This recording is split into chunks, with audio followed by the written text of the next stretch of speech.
I'll concede your point just for brevity. But What? Brevity? We don't do that around here.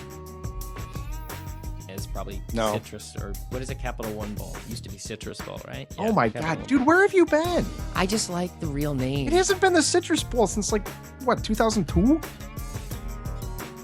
What was your highlight side dish from Thanksgiving? Oh gosh, Scotch. This is the Buck Around, the podcast devoted to all things Wisconsin Badger football from a fan perspective. Featuring your hosts, Richard Branch and Maxwell Brusky. And hello, everyone, and welcome back to the Buck Around. Welcome back to episode 365 of the Buck Around. I am one half of the Buck Around, Richard Branch, joined, as always, by my hydrated colleague, Maxwell Brusky. I almost forgot my water. I have it here now, Max. I am much better. I'm glad. I'm recovering from a stretch of dehydration Oh, well, over the last week my issue and is a half. when we yap for an hour here, if Yes. I don't have water, I get parched. I don't. Yeah, absolutely. I Gotta lose. hydrate. I lose my, what do you call it? Timber. Can't have Vocal timber or moral and physical timber. that. I think it's the BRE one. Yes. Isn't that how you spell it? I think the vocal timber is that, yes. Yes. So I can't have that happening. You got to bring the wood. Look at this. Look at this. We're so on it. Oh my gosh. By the way, look behind me. Wordsmithing. Oh, It is like a sign from God. Yeah. The way the sun is coming through my window. Sorry, everybody. This is so good too. podcast. No, it is like Yeah. Look at me. sunshine. This is like a message from Chris McIntosh. I'm gonna screenshot that. Sound like some Vienna boys choir going. Yes. Wait, let's do a new from clipboard. We're gonna save. Oh, let's not do it with that facial expression though. We're gonna try this one more time. You know what? We don't have much to talk about today. We're gonna get this in. So let's get a good one. Let's have me looking You know what? We're gonna get you too. We'll give everybody a look behind the scenes. Look happy, Max. Look like we're in the middle of saying something interesting. All right. Oh, that's gonna be a good one. This is good podcasting right here.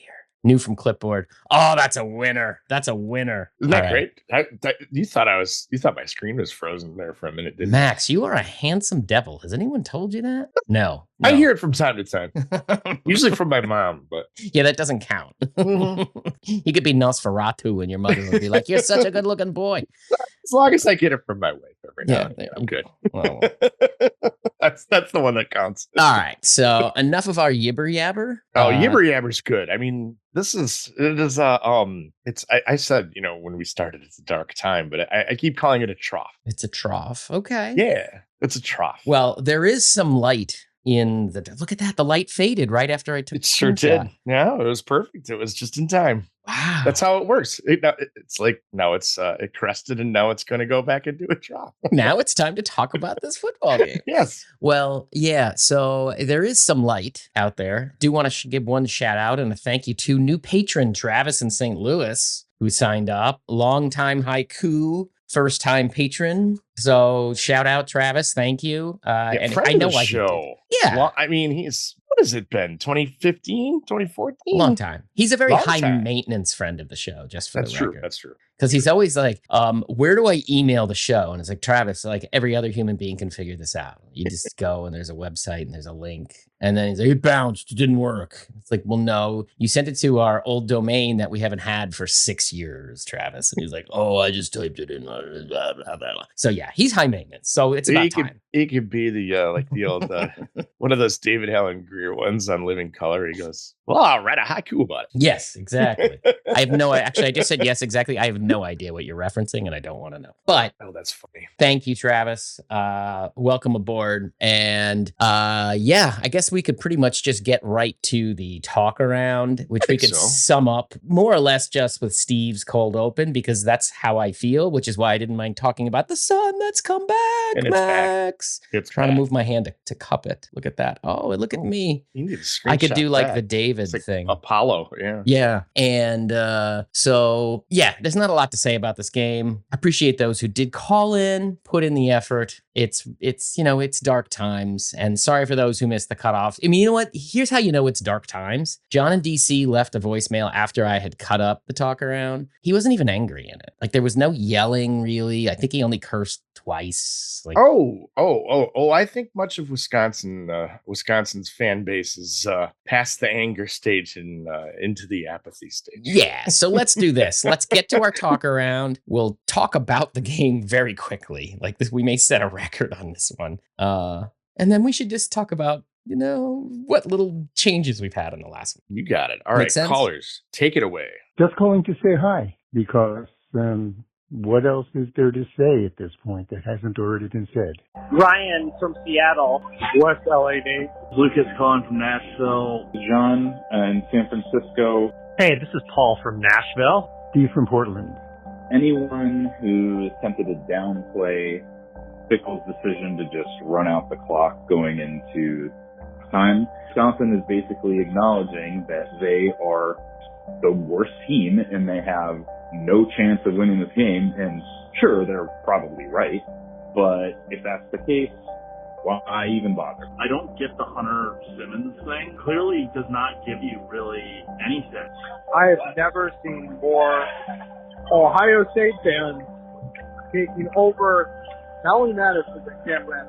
It's just so bad. We had such an amazing 30-year run where you knew every week we were going to have an awesome offensive line and an awesome running back and a solid defense. And now we just have nothing. And it's so sad. I thought the defense was still playing their asses off, kind of even going late into that game.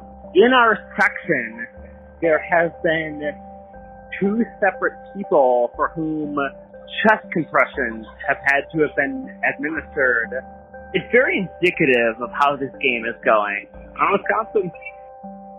Yeah, that's kind of the way the game felt, right? I don't know. So- It was kind of funny.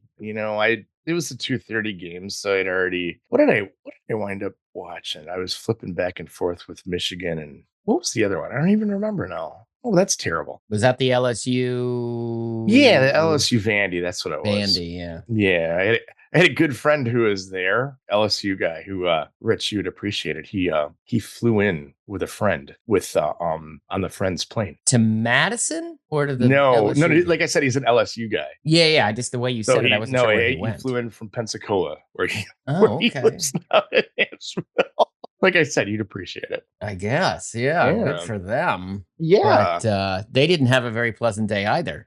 No, they didn't. And so that's. I know we're going to talk about the game here, but you think of the disaffected fan bases right now. We're talking about Penn State. We'll get to that. Florida. Let's get to that. Hold on. Florida State. Still as their coach. Time out. We'll get to that. All right. Let's start here. We'll start small, get big. And we'll be very small, very, very briefly, I think, because there's not much to talk about, right? 34-0 loss. Nothing here surprises to me. I don't know if anything surprised to you in this game, like, oh, this went differently than I expected, or they did. It actually did. I thought when that pass went right through Giacomelli's hands and into the whoever caught it I think it was linebacker. I think it was Sonny Styles, wasn't it? I thought that from there on, that kind of the template was going to be set right there, and we were looking at the 59-0 that I predicted. So that didn't happen. I actually thought the game was closer. Okay. It took them what into the late third quarter to cover. Yeah. I mean, I thought that would have been done before halftime. So, I mean, I can't believe this is how the game didn't go as I expected. But nevertheless, I mean, it was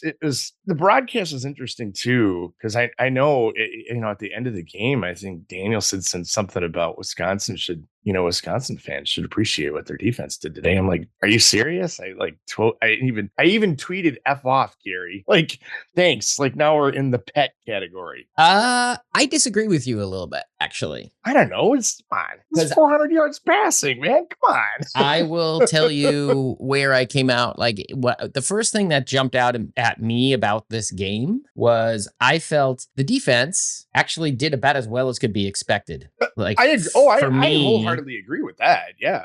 I mean, what was their game plan? It was they took away. I mean, Ohio State couldn't run the ball. They could not run the ball. So they said, okay, beat us in the air. And then, okay, well, if Julian Sainz going to go, what was it, like 36 for 42? There's not much you can do when you're and throwing dimes. When you throw a dime, I mean, you know, when you're throwing dimes in the back of the end zone, and 6'3" wide receivers are high pointing the ball. I know. Okay, against Matt Young. Like, Matt Young is not gonna do, like, I mean, you just look at them, they look like they're different football players. Like, they're playing in different divisions, different leagues. I mean, those are just, Ohio State is just cranking out. Every single one of those Ohio State wide receivers will be on an NFL team and will be drafted. Pretty high. Yeah. Oh, Cardinal Tate's a first round pick. Yeah. And it's somebody's, I forgot who it was, made the point that it would be it'd be tough for pretty much any team in the Power Four to defend that the way it is, as Young did the best he could. It was interesting though. The play breakdown is that Austin Brown was dragged away from the play and couldn't recover in time. I mean, whether he would have gotten it, blah blah blah blah blah. But it was, even still, there was a play design there, and they executed it to perfection. What I was going to say to you though, as far as the defense, is that Ohio State's similar to Alabama this year, in that their running game is not, it's not Travion Henderson and Quinshon Judkins and neither of them had that. And obviously neither of them need that, certainly against this team, which I thought was interesting too, because it was pretty clear that Ryan Day and Ohio State, it's not, they didn't, they took the game seriously. They weren't, everything about it was like really, really good execution. And I think they were a lot more methodical than like playing around. You know what I mean? Or I don't know if you got that impression too. I don't think they were playing around. It might not have been, somebody else made the point too. It might not have been fear, but it was respect that you're in Camp Randall and weird things can happen in an Ohio State game. I mean, I don't know if I would go. I mean, they weren't playing with their food or anything like that, but no, that's what I mean. Yeah. I don't think there was any doubt within the first, 20 minutes of game time, they knew they were going to win that football game. There was no doubt. Oh yeah. No, outcome never in doubt, but it's not like they weren't playing with their food. No, like, but I mean, the way it basically just became, all right, the Badgers just said, look, you're going to have to, throw 30, 12-yard outs and 8-yard slants and, wheel routes into the flat to beat us. And then they did that to them. Mm-hmm. So that's it. I mean, that's the only thing they had and then it was hope for a turnover, hope for something on special teams, and that's the way you win that. It's the only way you win that game. The only path to victory in that, where you're so outclassed, is for something weird to happen and for you to keep the game in front of you. Mm-hmm. And there it was. And it's not like, I know people are mad. So I know it makes me sound like I'm being an apologist. I'm not at all. I'm just saying that was it. No. That was the only path to victory. Mm-hmm. But flipping to the offensive side, because I don't think we need to talk about that anymore. I'm done with that. if you're all right with that. I am. I mean, I don't know. Like, I'm going to bug you. So is there anything you could do differently? I don't know. No. I don't think so. On defense? No. I mean, here, look, the only thing to take from this, don't look for, no. I was talking on offense. On offense? Yeah. I guess my only question is, why is Hunter Simmons playing? I don't really understand. I don't know that. I mean, Danny O'Neal in his very limited snaps looked terrible. No, it was. I almost tweeted it was Danny being Danny, but I didn't want to be too much of a smart ass. No, I honestly, I think it's worse because he was doing things I don't even get. I mean, I don't get what the last play where Tretch gets lit. Oh, I know. The already injured Tretch. I don't really know what was going on there. Okay. Like what that was. I don't really, they were trying to run some kind of wheelie reverse thing, bubble screeny, something, and then there's just nothing there and it comes apart. So I don't really know what to make of that. But yeah, I mean, the only thing I would say, and again, this falls in the who cares category. There's nothing you can do. At this point, I don't know why you're not marching. Jaden Ballard played 14 snaps. he is the only guy who I think is a credible deep threat in this offense outside of like Vinny Anthony can find a seam, but he's not a burner.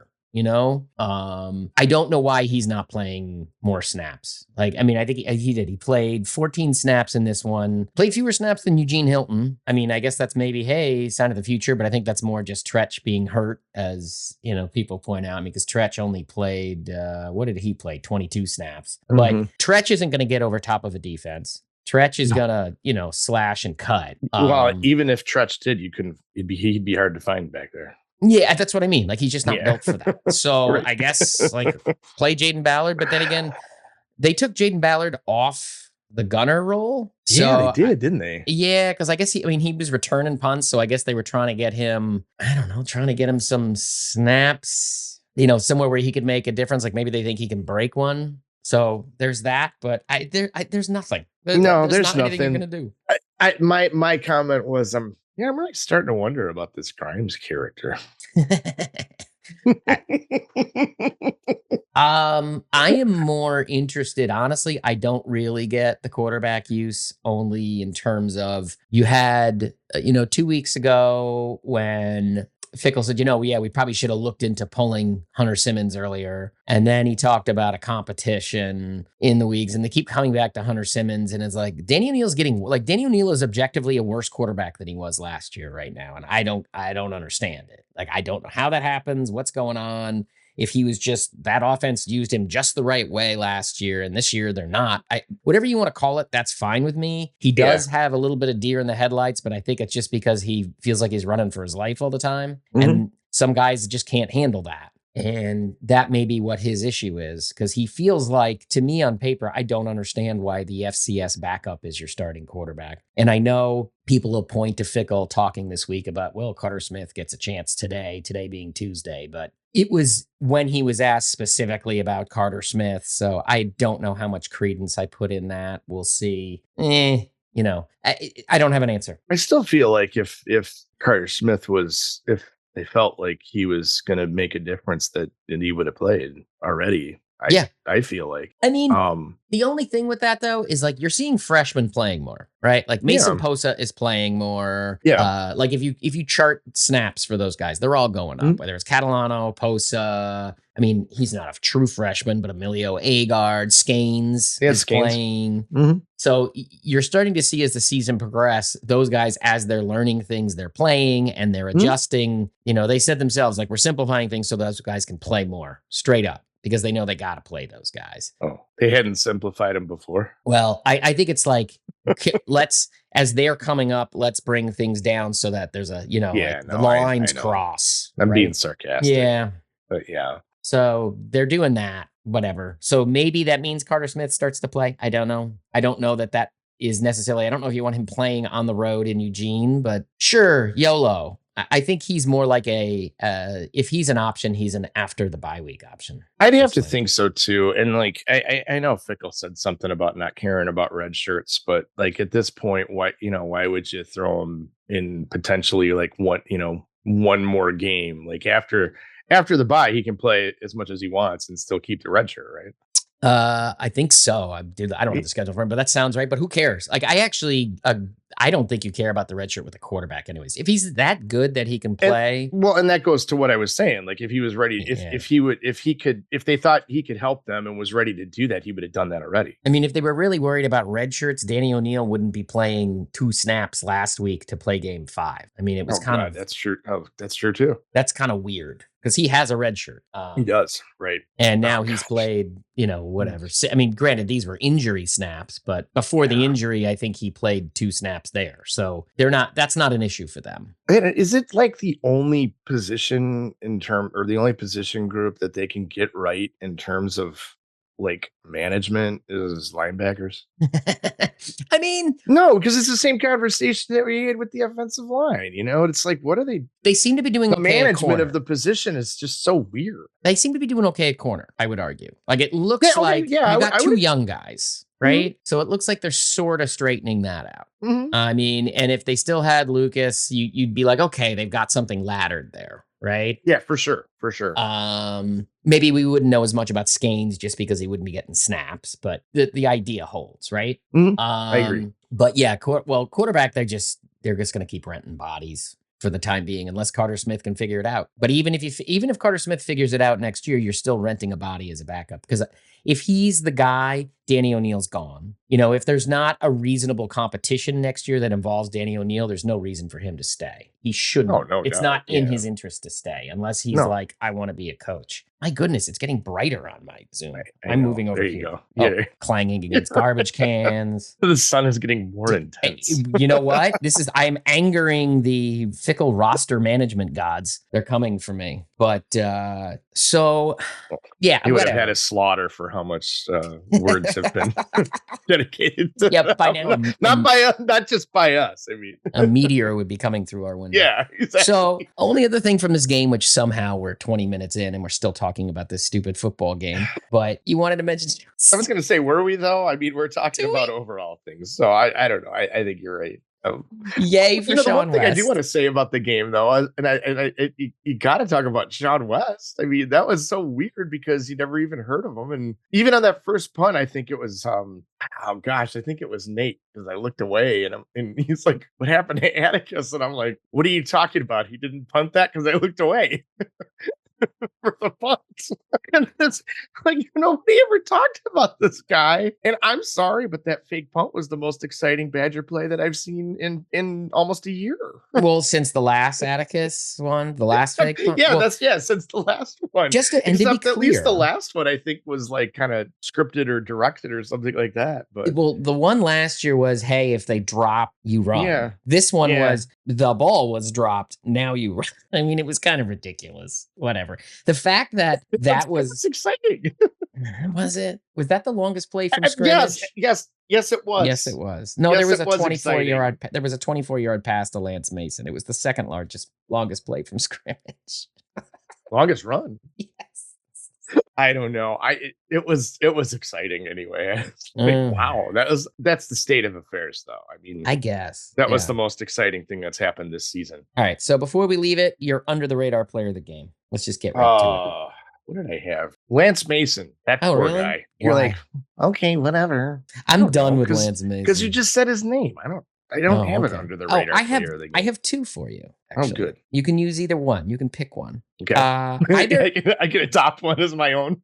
yes, you can adopt one because I'm not accepting Lance Mason. Emilio Agard. I was thinking of one of the linebackers. Okay. And not Allegro, but because both Posa and like you said, and Catalano, I mean, they're playing and they're doing good things. I mean, they're I like them, and that whole Allegro thing was fascinating that he broke part of his arm. Well, gamer. Yeah.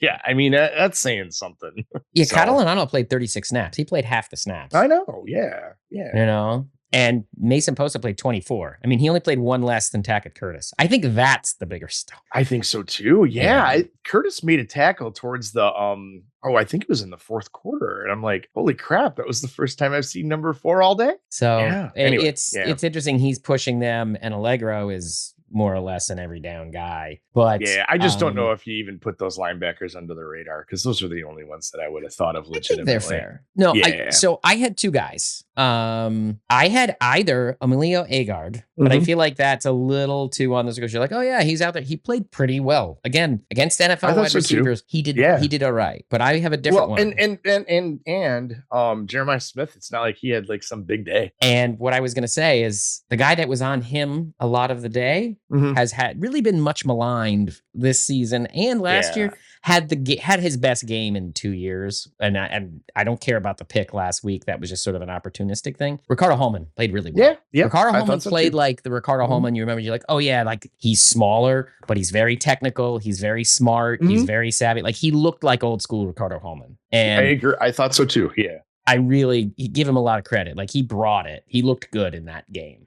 When the lights were brightest, he showed up. So he gets my under the radar player of the game. Yeah, and I think it was impactful in terms of the way Ohio State played. It would have been more impactful, even like on the scoreboard, if you're playing against a team that doesn't have second, third, and fourth options that are right. that are almost as good as the That are first the one. same guy. Yeah, right. All right. So let's get to the bigger picture stuff here, Max. Do we want to start with Travis's or save that one for the end? Maybe we should save that one. The way I wrote it up, we had that first, but I think it's better to talk because we put this agenda together before McIntosh sent his missive. So maybe we work from the McIntosh missive and why that is, and then we'll hit Travis at the end. Does that work? Yeah, that's fine. All right. So Chris McIntosh, we're not going to read it, but in summary, would you like my summary of Chris McIntosh's email? Your summary would be better than mine.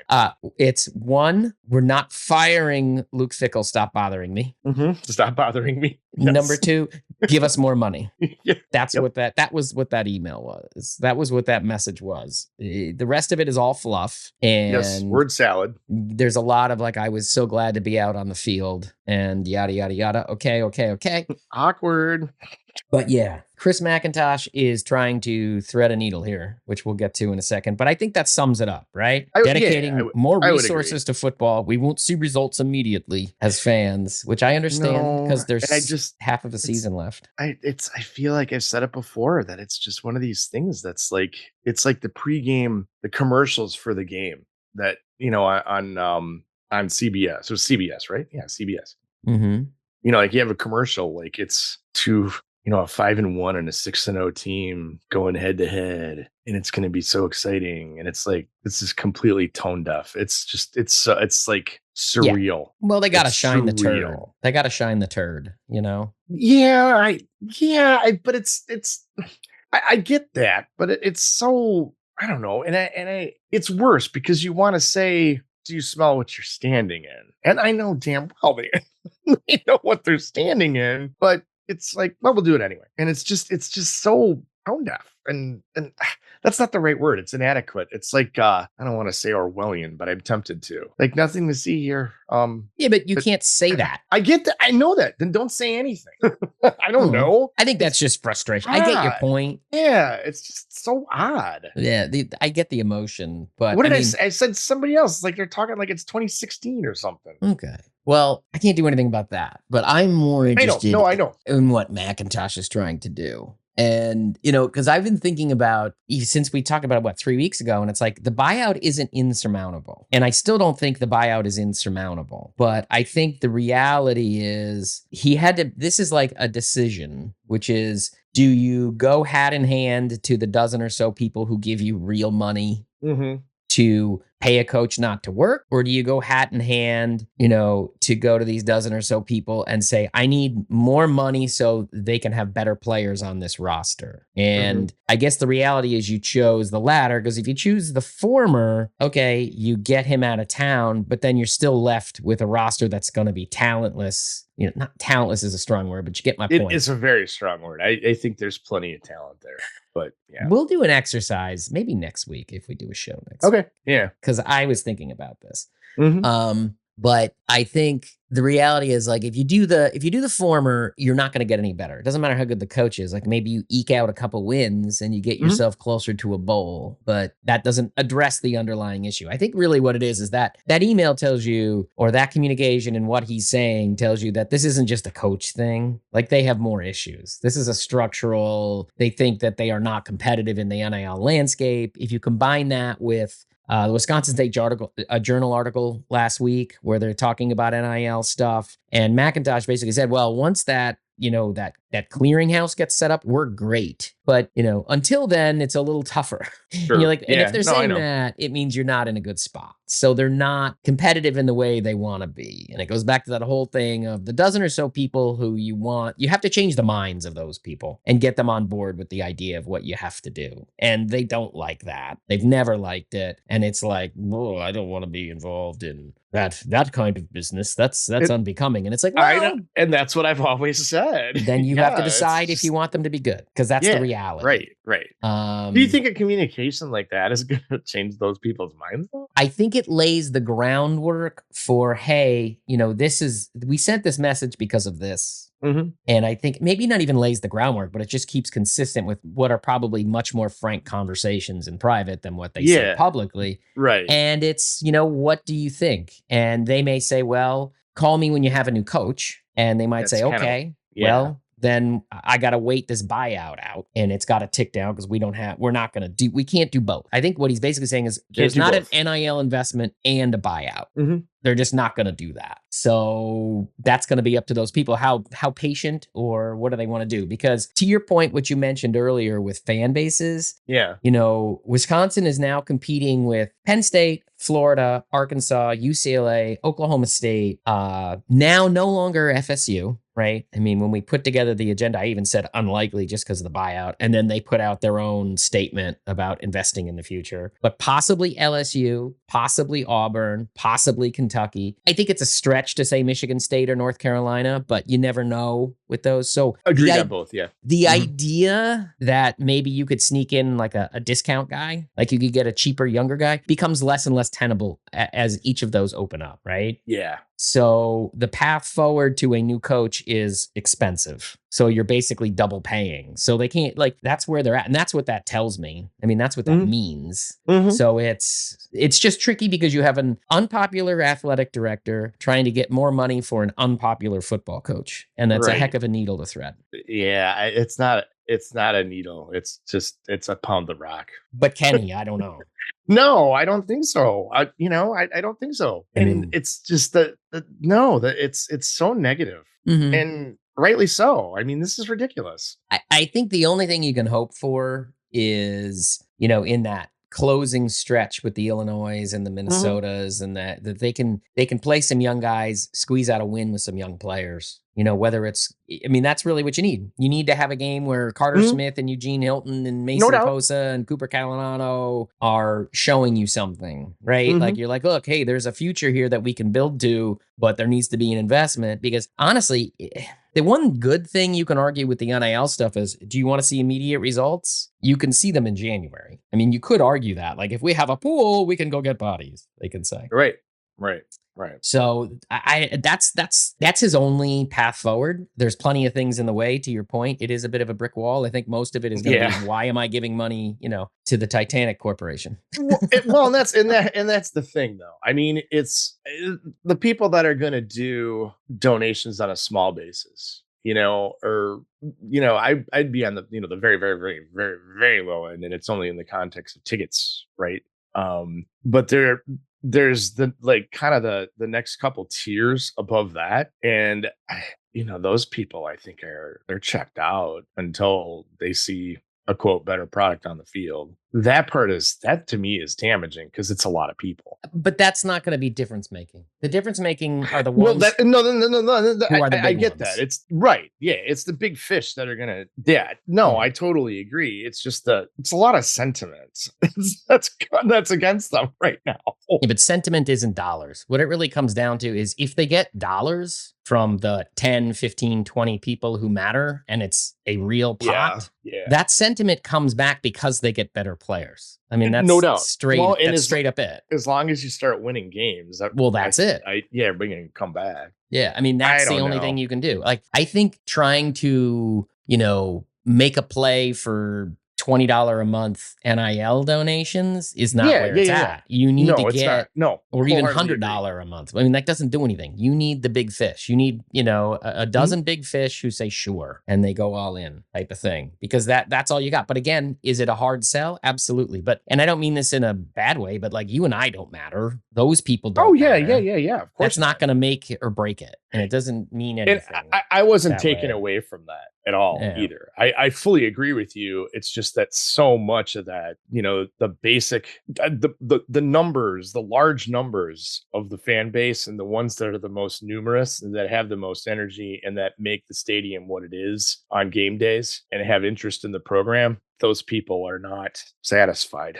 No, but I mean, and I get I'm not taken away from that at all. It's just that whatever it is kind of doubling down on a gamble that was made. And I'm not disagreeing that's probably the smartest thing you can do under the circumstances, or the most sound thing you can do under the circumstances.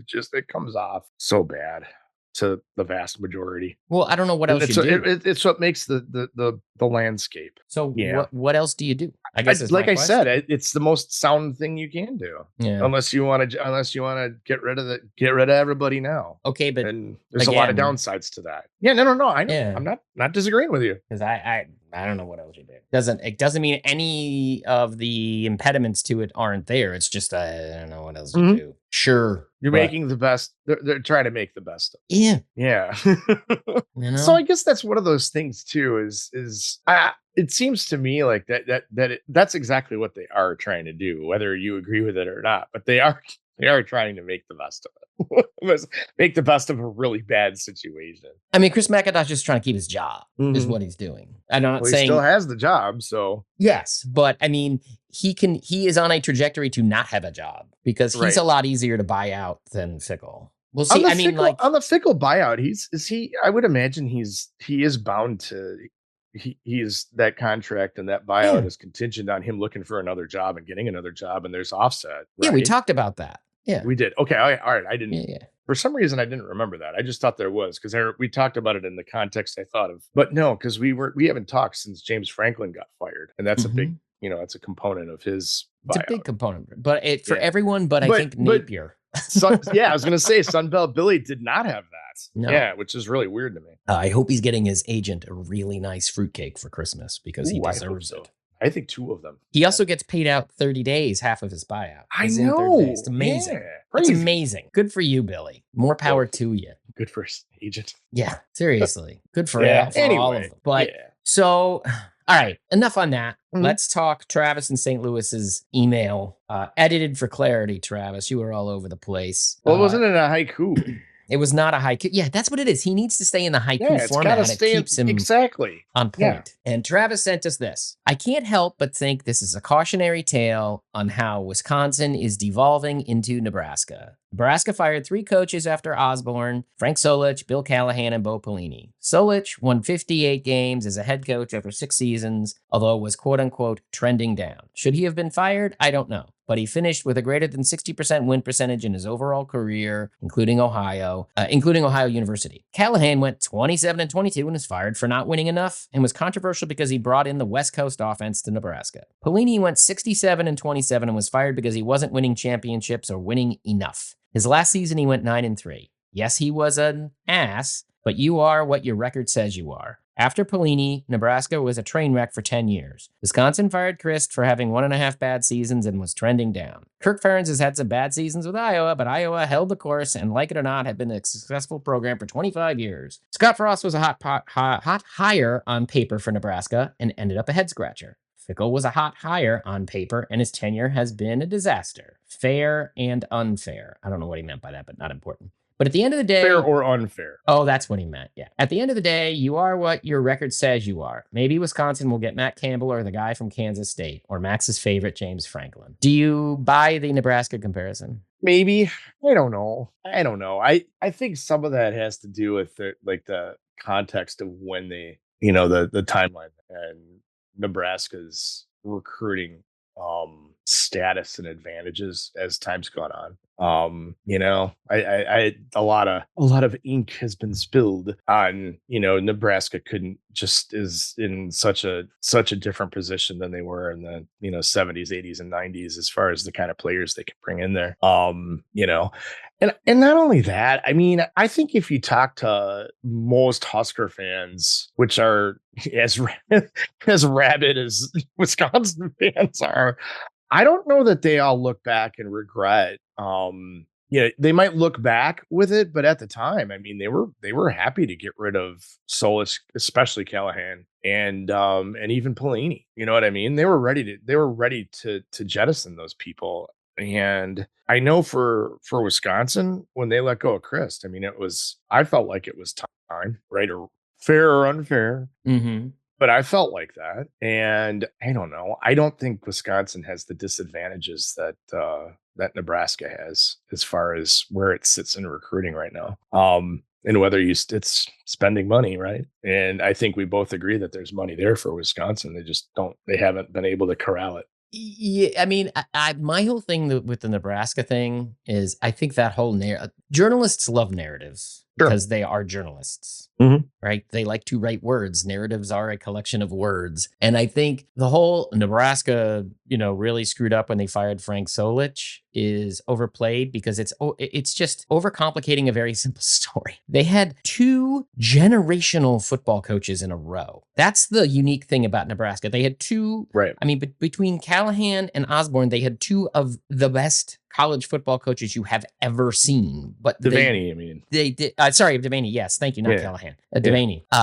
Bob and Bill make my head cross. Yes. So yeah. What So about Bob Devaney, Brian? and then followed up with his offensive coordinator and protege. So boom, you had multiple decades of the best coaches in the sport. Arguably, it's like having Nick Saban twice. In effect, Right. if you want to think of it, right? And Yeah. at the end of Osborne's tenure, it was, what was it? I think they were 12-1, and then 13-0, right? They won 3 national championships in the 90s. Yes. 3 of them. Yeah. And those were like at the end of his career.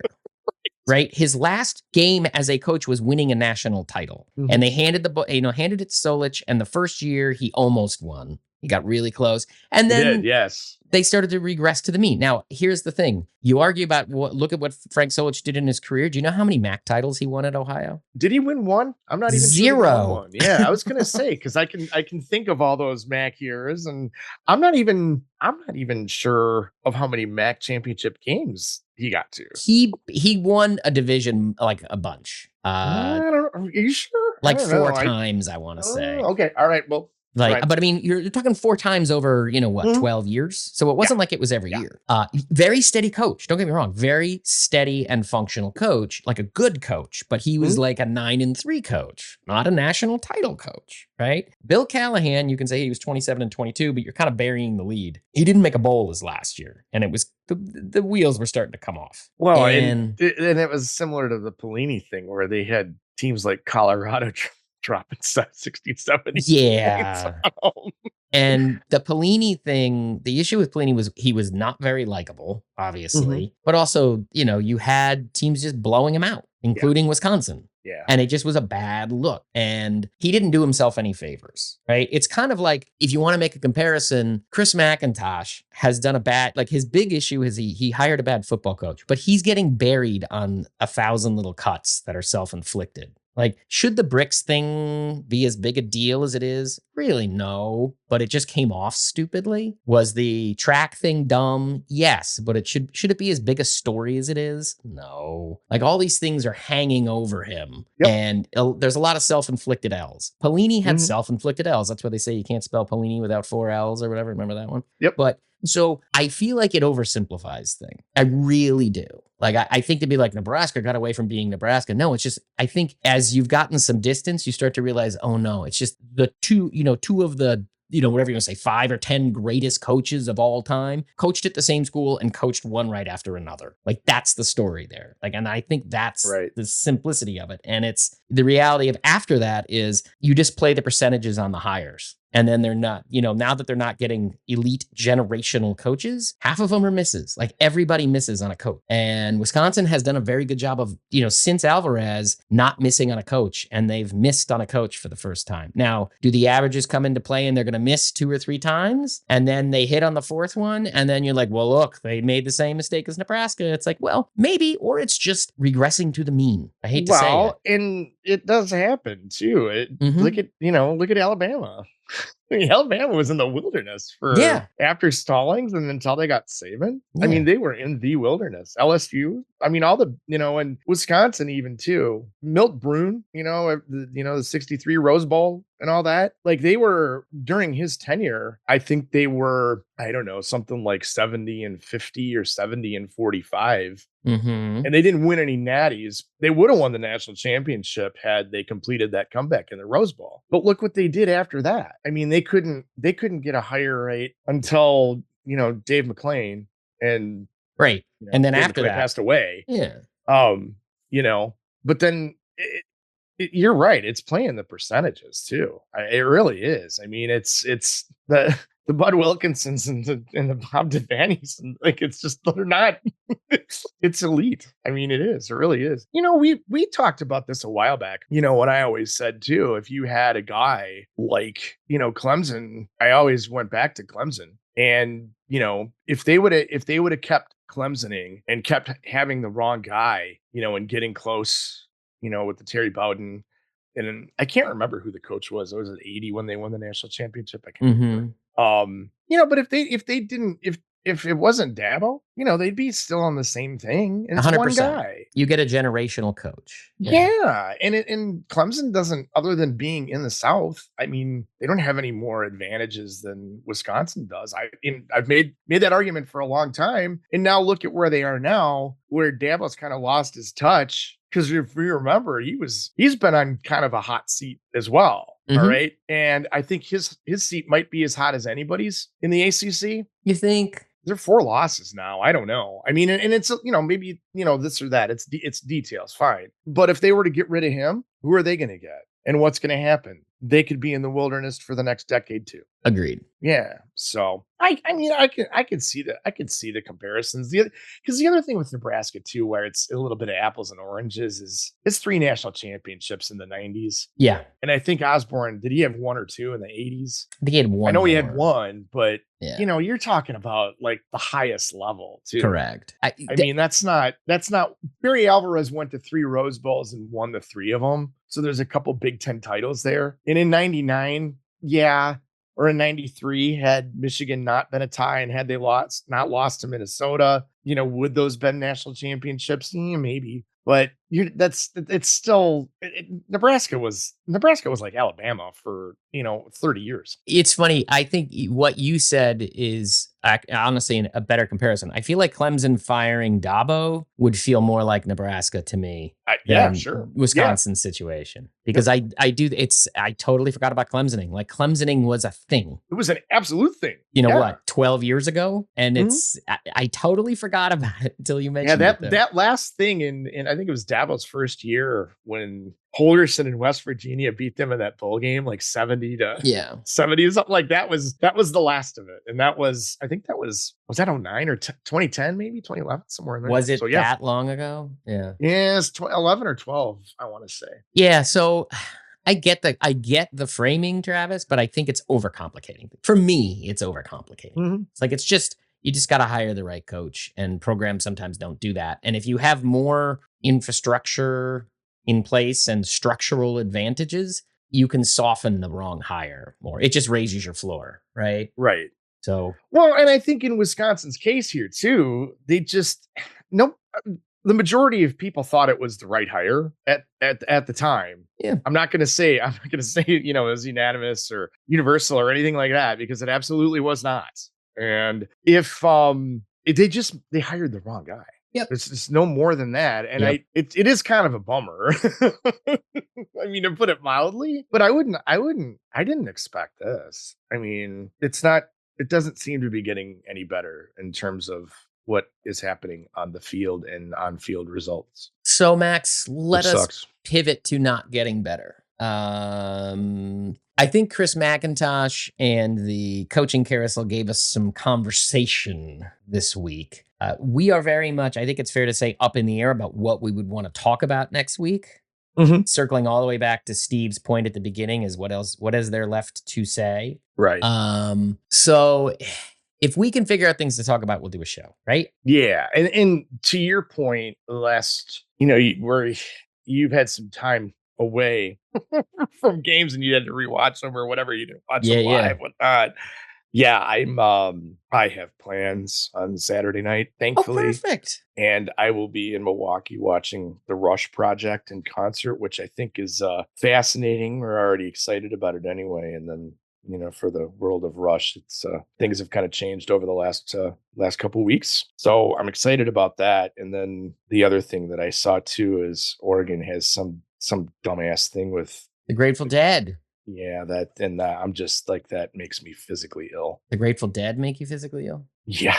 Yes. And I almost wrote I'm working on a book on that at some point that I'll finish in my life. I'm concerned about you now. Oh, believe me, you would have been more concerned with me about 2 years ago. It became an obsession and I had to give it up.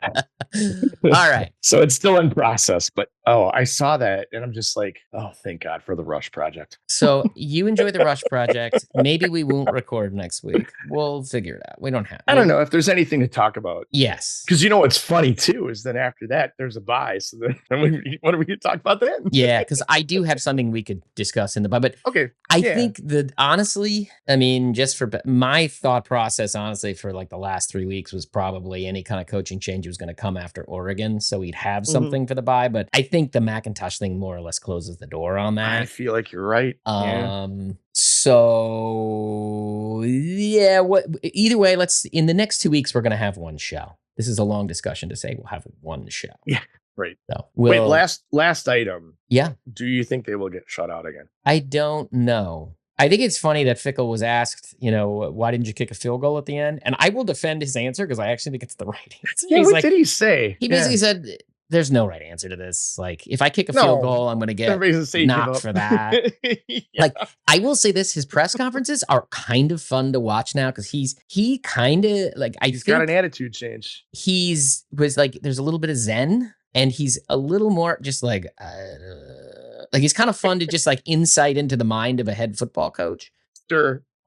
If nothing else, because he's pretty honest about things. Well, I like the Zen point too, because this is for the fans now too. We've had it like compressed into a season and a half where I always think, and I don't know if I've ever told you about this that's the way the Cubs were for so long. And White Sox fans would get so mad at them because it's like the Cubs fans are like, we're above winning and losing. Right. That doesn't matter.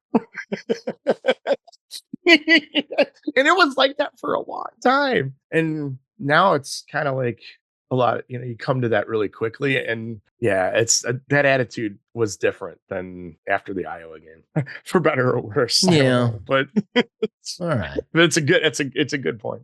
All right. Anyway. So long way of saying we'll figure out when we'll see you guys next. Talk to you next. On that note, Max, until the next time, whenever that is. Yeah, whenever it might be until the next time. Bye-bye. Enjoy the conversation? Head on over to buckaroundpodcast.com to find all the ways to connect with the show, links to our Patreon page, and feeds for every major podcasting platform. We want to thank each and every one of our patrons. You make this podcast possible. This has been The Buck Around, Badger football analysis from a fan perspective.